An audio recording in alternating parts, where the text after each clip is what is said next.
საღამოშვიდობისა ბატონო გურა, მადლობა ჩართვისთვის. საღამოშვიდობისა მიესალმებით საზოგადოებას. ახლა ვუსმენთ ბატონ რომან გოცირიძეს და თქვა რომ აუცილებლად გაგრძელდება დაახლოებით ასეთი შინაარსის განცხადება იყო მისი მხრიდან ამერიკის ძველი ადმინისტრაციის მიერ დაწყებული თქვათ სანქციები ახალი ადმინისტრაციის პირობებშიცო და ეს არ ნიშნავს იმას რომ რამე აღარ იქნება თქვათ ზეწოლა საქართველოს ხელისუფლებაზე. თქვენ როგორ შეაფასებდით აი ამ განცხადებას?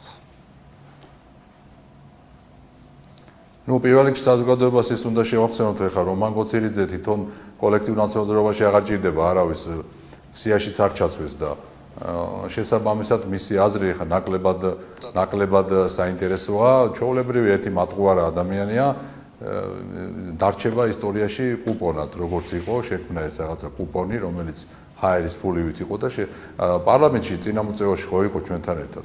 როცა გამოდიოდა სულ ტყუილებს ლაპარაკობდა.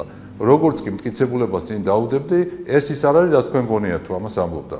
აი ერთ ჩვენად დღეს შეიძლება თქვას, რომ მე რომან გოცირიძე არა ვარო. აი რომან გოცირიძეს ეხლა თქვენი ინტერვიუ ხო იყო თქვენთან? თქვენ რომ ამოუღოთ ეხლა ინტერვიუ და თქვათ, რომ ეს ხო თქვენ იყავით, კაცო რომან გოცირიძე არისო, მაგრამ მე ის რომან გოცირიძე არა ვარო იტყვის.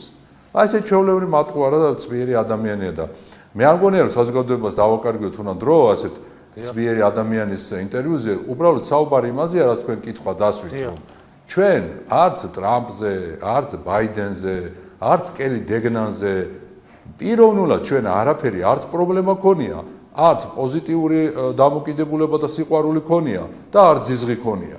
ჩვენ ამას ყოველთვის ვამბობდით, გავახსენოთ საზოგადოებას ჩვენი ხალხის ძალის წერილები, სადაც პირდაპირ ვამბობდით რომ ჩვენ ამერიკულ საზოგადოებასთან და ამერიკულ სახელმწიფოსთან არანაირი პრობლემა არ გვაქვს და ეს დადასტურდა.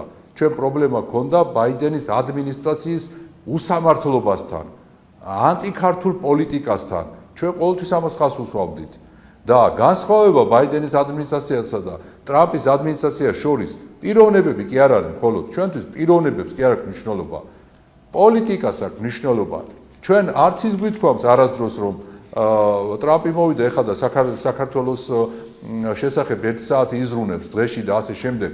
უბრალოდ საუბარი იმაზეა, რომ ტრამპის პოლიტიკა რაც იყო წინასაარჩევნო და რაც არის დღეს, ემთხვევა ჩვენი ხალხის ძალის მიერ დაანონსებულ ჯერ კიდე 2 წელიწადნახევრის წინ პოლიტიკას და მე საქართველოს ხელისუფლების პოლიტიკას, რომელსაც ჩვენ ხალხის ძალა მივეცით ამის საშუალება საზოგადოების დახმარებით, ოდესაც სიმართლე გავაგებინეთ საზოგადოებას.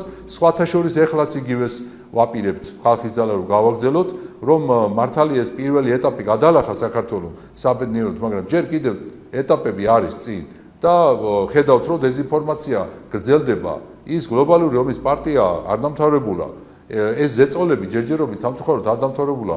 ხო ხედავთ ეგერ ტრამპის პიროვნებას ებრძვიან ამხელა ამერიკული საზოგადოების მიერ არჩეულ 70 მილიონზე მეტი ამერიკელის მიერ არჩეულ პრეზიდენტს და მის ადმინისტრაციას ებრძვიან და ეწინააღმდეგებიან და ეხა რა გასაკვირია რომ აქ საქართველოში თავიანთი წარმომადგენლების მეშვეობით საქართველოზე იყოს ზეწოლა.